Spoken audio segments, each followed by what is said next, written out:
حضرت موسیٰ علیہ السلام کا زمانہ مبارکہ ہے۔ ایک شخص نے اپنے کزن کو، اپنے چچا کے بیٹے کو، چچا زاد کو قتل کر دیا اور خود ہی اس کا مدعی بن کے حضرت موسیٰ کے پاس آیا کہ بتائیے جناب میرے اس بھائی کو کس نے قتل کیا ہے؟ حضرت موسیٰ نے ایک سادی سی بات کی، کیا فرمایا؟ وَإِذْ قَالَ مُوسَىٰ لِقَوْمِهِ إِنَّ اللَّهَ يَأْمُرُكُمْ أَن تَذْبَحُوا بَقَرَةً۔ حضرت موسیٰ علیہ السلام نے اپنی قوم سے کہا کہ اللہ تمہیں حکم دیتا ہے کہ ایک گائے ذبح کرو، گائے کا کچھ حصہ مقتول کو مارو، وہ خود اٹھ کے بتا دے گا مجھے کس نے قتل کیا ہے۔ یہ پہلا سپارہ ہے قرآن مجید کا، آپ اس کو دیکھ لیں، یہ آیت نمبر 67 سے شروع ہو رہا ہے۔ تو اب وہ چونکہ ذبح کرنا نہیں چاہ رہا تھا، اس کو پتا تھا کہ مجرم تو میں خود ہوں، وہ ذبح چونکہ کرنا نہیں چاہ رہا تھا، اس سے کہا کہ مارو ایک حصہ گائے کا، اس کو تو یہ اٹھ کے بتا دے گا۔ تو اس نے جواب کیا دیا؟ قالوا اتتخذون ہزوا، یعنی لگا آپ میرے ساتھ مذاق کرتے ہیں، کبھی ایسا بھی ہوا ہے؟ قال اعوذ باللہ ان اکون من الجاہلین، حضرت موسیٰ علیہ السلام فرمانے لگے میں اللہ کی پناہ مانگتا ہوں میں جاہلوں میں سے ہو جاؤں۔ ہر وقت مذاق کرتے رہنا یہ تو جاہلوں کا طریقہ ہے۔ کن کا ہے؟ حضرت موسیٰ نے کہا ہے، قرآن پاک ہے، ہر وقت مذاق کرتے رہنا۔ خوش طبعی اور چیز ہے، مسکراتے رہنا، لیکن کسی کا مذاق ہر وقت اڑاتے رہنا کن کا طریقہ ہے؟ جاہلوں کا۔ جب کہا نہیں ذبح کرنی ہے تو اب ذرا دیکھیے، کرنا نہیں نہ چاہ رہے، قالوا ادع لنا ربک یبین لنا ما ہی، کہنے لگے اے موسیٰ پھر آپ نہ رب سے دعا کریں کہ وہ ذرا کھول کے بتائے وہ گائیں کس طرح کی ہو، ارادہ نہیں نہ ذبح کرنے کا، آپ دعا کریں۔ قال انہ یقول انہا بقرۃ لا فارض ولا بکر، فرمایا کہ رب کہتا ہے وہ گائے نہ بوڑھی ہو نہ زیادہ بچیا ہو، عوان بین ذالک، ان کے درمیان ہو، یعنی جوان گائے ہو۔ فافعلوا ما تؤمرون، کرو جس کا تمہیں حکم دیا جا رہا ہے۔ قالوا ادع لنا ربک یبین لنا ما لونھا، لو اگلی بات سن لو، کہنے لگے آپ دعا کریں رب سے کہ وہ کھول کے بتائے اس کا رنگ کس طرح کا ہو، رنگ بتائیں کس طرح کا ہو۔ قال انہ یقول انہا بقرۃ صفراء، فرمایا رب فرماتا ہے کہ صفراء رنگ کی ہو، یعنی گہرے زرد رنگ کی ہو۔ کہ رب فرماتا ہے اس طرح کی گائے ذبح کرو۔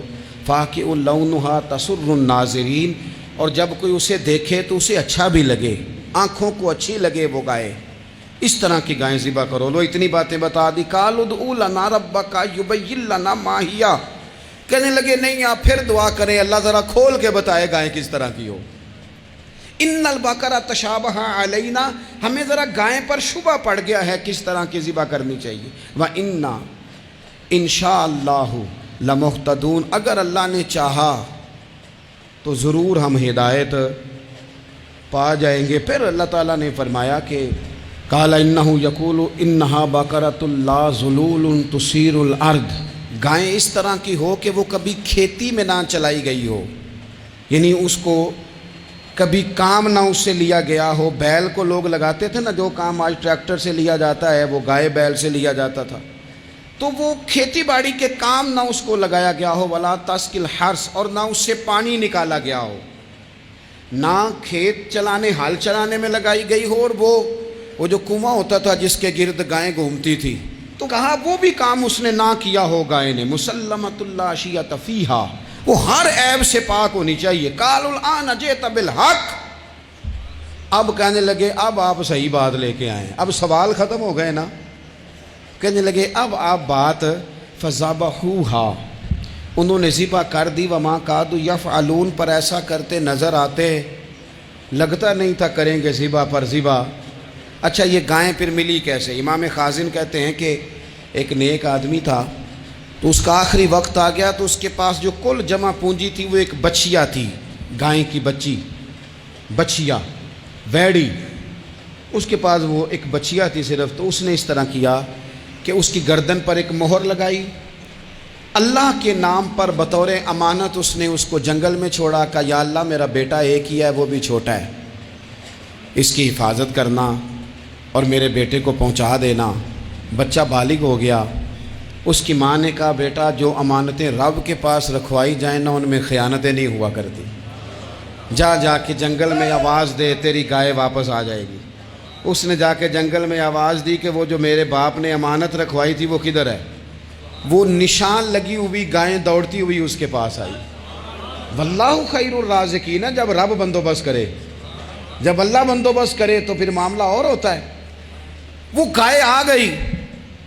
اب اس نے کیا کیا اس نوجوان نے کہ وہ گائے گھر لایا، ماں سے آ کے کہا کہ اماں یہ تو اللہ نے فضل کر دیا۔ ماں کہنے لگی پتر حالات ہمارے خراب ہیں، منڈی میں لے جا اسے بیچ دے، لیکن سودا میری مرضی کے بغیر طے نہ کرنا۔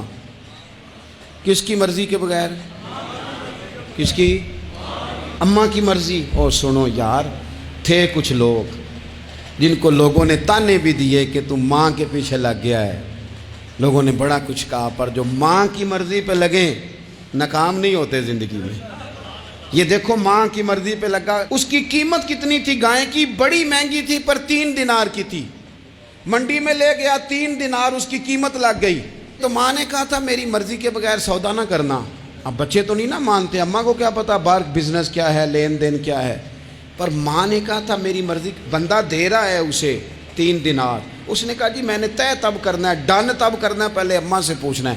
گھر جا کے اماں سے پوچھا، اماں کہنے لگی دے دے۔ واپس آیا تو اس نے کہا کہ میں 6 دینار دیتا ہوں پر میری شرط ہے، ماں سے نہیں پوچھنا۔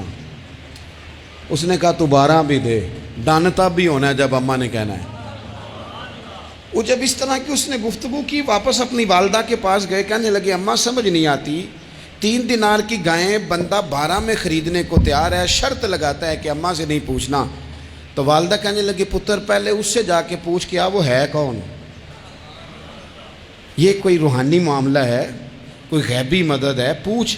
اس سے جا کے پوچھا تو وہ کہنے لگا میں تو فرشتہ ہوں اللہ کا، تو نے گائیں بیچنی نہیں، اس لیے کہ تیرا باپ بھی نیک ہے، تیری ماں بھی نیک ہے، رب تیرے رزق میں برکت پیدا فرمانا چاہتا ہے۔ ماں باپ نیک ہونا رزق میں برکت ہو جاتی ہے۔ ماں باپ نیک ہوں، ان کی صالحیت کا اثر پہنچتا ہے بچوں تک۔ رزق حلال کما کے لانے والے ہوں تو گھر میں برکت ہوتی ہے۔ جا کے کہا کہ تیرے ماں باپ نیک تھے، اسے نہ بیچنا گائے کو، تو کیا کریں؟ کہنے لگے بنی اسرائیل والے سوال کر کر کے خود مشکل میں آ گئے۔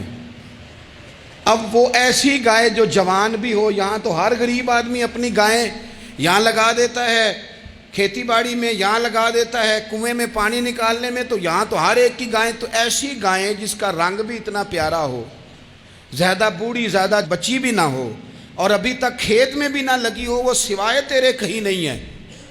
اس نے کہا چل پھر مہربانی کر بتا میں کتنے کو دوں گائیں، اگر وہ آ جائیں تو کتنے کو بیچنی ہے؟ اسے کہنا کوئی نہیں، ریٹ تو زیادہ کرنا ہی نہیں۔ ان سے کہنا گائے کے اندر سے گوشت نکال دیں اور جتنا گوشت ہے اتنے پیسے بھر دیں، اس کی کھلڑی بھر دیں۔ اب وہ بنی اسرائیل والے ڈھونڈتے پہنچ گئے، کہا جناب گائیں 3 دینار کی یا 6 لے لو۔ اس نے کہا نا بھائی، ذبح کروں گا، گوشت نکالوں گا، جتنا وزن گوشت کا ہے اتنے پیسے بھرو گے، کھال میں تو پھر گائے تمہیں ملے گی۔ اب مجبور تھے، کیا کرتے؟ ابن کثیر حدیث لائے ہیں، امام سیوطی نے در منصور میں بھی لکھی ہے، نبی پاک صلی اللہ علیہ وسلم نے فرمایا سنو جوانوں، اور اسے دل کی تختی پہ لکھو، نبی پاک علیہ السلام نے فرمایا اگر بنی اسرائیل والے زیادہ سوال نہ کرتے تو اتنی مشکل کا شکار نہ ہوتے۔ انہوں نے سوال اتنے کیے کہ چارہ نہیں ہے اب ان کے لیے، چارہ نہیں ہے اب ان کے لیے کہ یہ ادھر ادھر جا سکے، مجبوری بن گئی، یہی گائے خریدنی ہے، یہی لے جانی ہے۔ اب اتنا سارا مال جمع کر کے وہ گائے خریدی، ذبح کی، تو مقتول کو جب اس کا ایک حصہ مارا تو اس نے اٹھ کے کہہ دیا یہ جو مدعی بنا ہوا ہے نا، یہی تو میرا قاتل ہے، یہی تو میرا قاتل ہے، یہی تو ہے، اس نے یہ سارا کام کیا۔